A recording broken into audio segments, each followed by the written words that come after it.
Hi, and welcome to Retirement with Jim. Today we're going to talk about things to consider as you prepare to retire. Um, First thing on the list is selling your house to help finance your retirement. A number of people do it. They got the house is paid off, they got a lot of equity in the home, and it's a great way to, buy a new home and a smaller home, downsize, and then of course, the remaining balance is, what you're going to finance your retirement with. Now, not a bad plan, but there's a lot of things to consider. First, the real estate market is pretty volatile, and so you gotta really take a good hard look at that.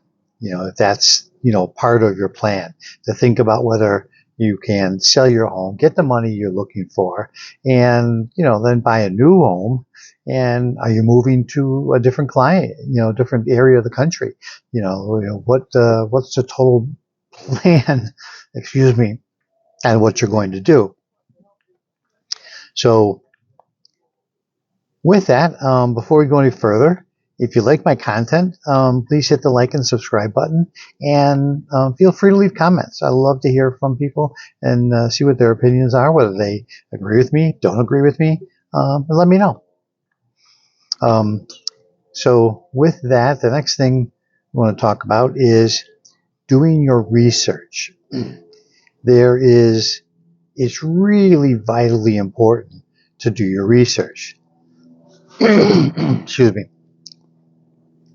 So if you're going to move and you're going to move to a different area, here's where your research really is something that you got to take into mind. So I would strongly suggest that you rent for a while to see. Now, my wife and I, when we finally bought a home, we actually rented a home in the same neighborhood for a few years, really to get to know whether we liked everything, whether we liked the climate, how much we liked the climate, and then all the research we did, to prepare us for, is this really where we want to live before we commit to it? Because once you commit to it, well, that's kind of it. You suddenly, if it doesn't work out for you, you've now invested your money in a house that you're like, oh my God, what did I do? So you really got to think about that. And doing you want to do things like you want to, of course, like, for instance, check out the seasons. If you're moving someplace warmer, what's it like? Are you going to be able to be okay with the change of seasons and certainly the different seasons? We moved from a cold climate in the Chicago market, and we moved here to the Phoenix area. We gave up the cold winters, and looking back on it now, I don't regret it at all. It's great to not have to deal with the cold. And we adjusted to the heat. We knew what we were getting into in terms of how warm and how hot it would be here during the summer. And so, not a surprise to us. When you're certainly moving to the desert, you got to be fully aware and cognizant of, what you're getting into. We certainly love it and love the warm weather. But also along with that, you're going to check out, what are your taxes going to be? We left an area in the Chicago market with quite high taxes, and coming to the Phoenix market, taxes were so much more reasonable and a much better situation. We looked at crime, in the areas that we were considering to live in. We also looked at, retail. What kind of shops are around? What kind of restaurants are around? So besides just the neighborhood we live in, is, what's accessible to us? So, there's a lot of things to look at and to consider. So you want to make sure that you're really going back to your research. Take your time. You might say to yourself, I'm going to maybe live in an area for, maybe, 6 months. Here in the Phoenix market, you can get leases, that are anywhere from, a month to 6 months, maybe a year, but you can get some very flexible rent and contracts for not necessarily a long term. You're talking about months where you really can spend some time exploring, getting to know the area, and getting a feel for what you like and don't like, so that you're not committed until you know you have crossed every T, you've dotted every I, and you know that, yes, this is for you. So it's important to know when you're doing the research. Take your time. Don't rush. Don't feel obliged to, go into anything right away. Make sure you really know what the bottom line is on that. Next thing on my list, and this is not necessarily when you're researching where you go, but as you get older and you are retiring, and that is fraud and scams. It's an important topic to talk about because as we get older, we are a group that is a lot more susceptible to scams and fraud. They're really directed at people who are retired. And one way not to fall victim to that is to say to yourself, especially when you get a call, I didn't call you. Did I call you looking for something? No. And I have gone, and my wife have gone to the point where when the phone rings, we just simply don't answer it. If it's really something that, that's important, that I need to know, they'll leave a voicemail. It's amazing when you go to that point where you don't answer your phone and you let it go to voicemail. There's a lot of things that there are no voicemails to.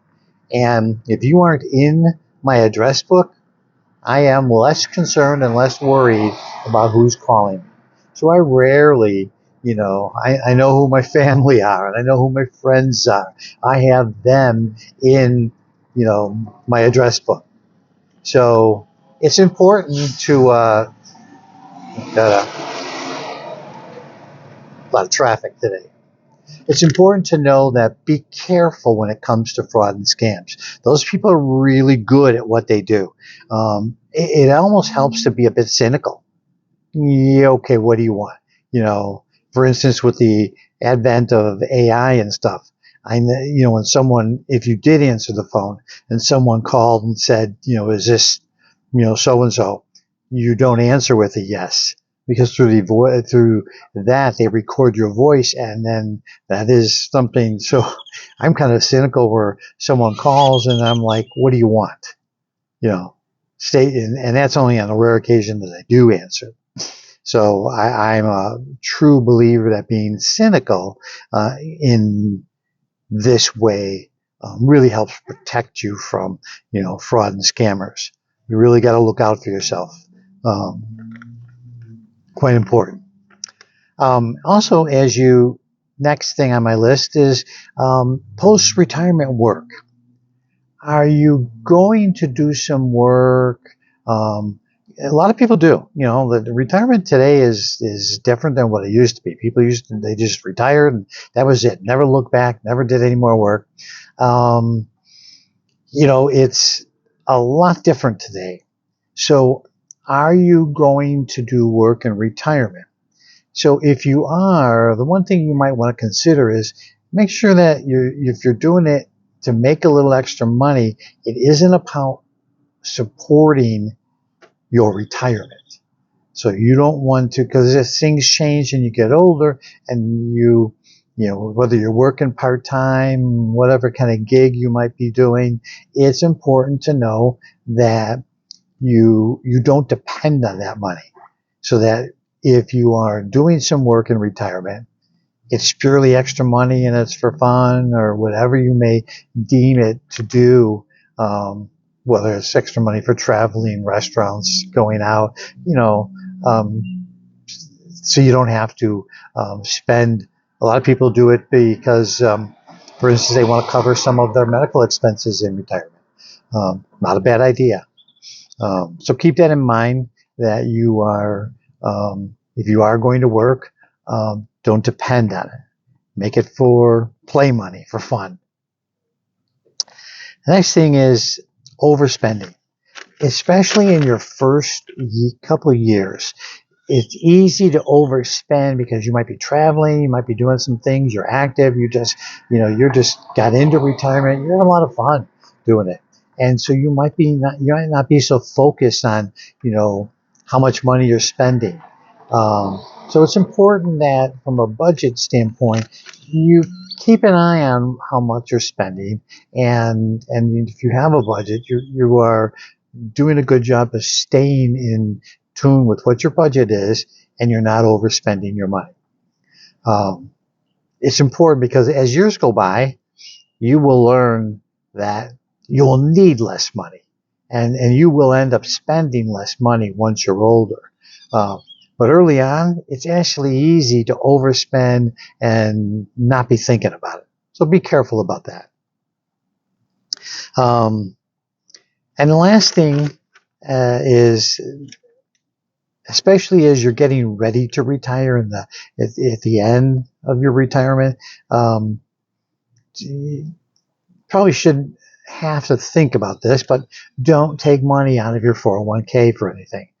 Make sure that you've got your emergency funds and you're leaving that money. And when you're younger, it's important to know that is your future. That is your future self. So, don't pull from the 401k or your retirement funds. You'll be thankful for it later on. A lot of times people do it because they need the money for one thing or another, or maybe you have a job you're leaving, and you're certainly going to you've got that money and I'll just take it instead of rolling it over, or maybe possibly putting it in, cashing it out, but putting it into an IRA or something that is going to continue to grow and, protect that money for the future. It's important to know that these things, are something you want to concentrate on when you're younger, and that you are staying focused about, building that nest egg, building the future funds for yourself. So with that, I hope this is some sound advice. And if not, let me know in the comments. And I will tell you have a great day, and I will see you in the next one.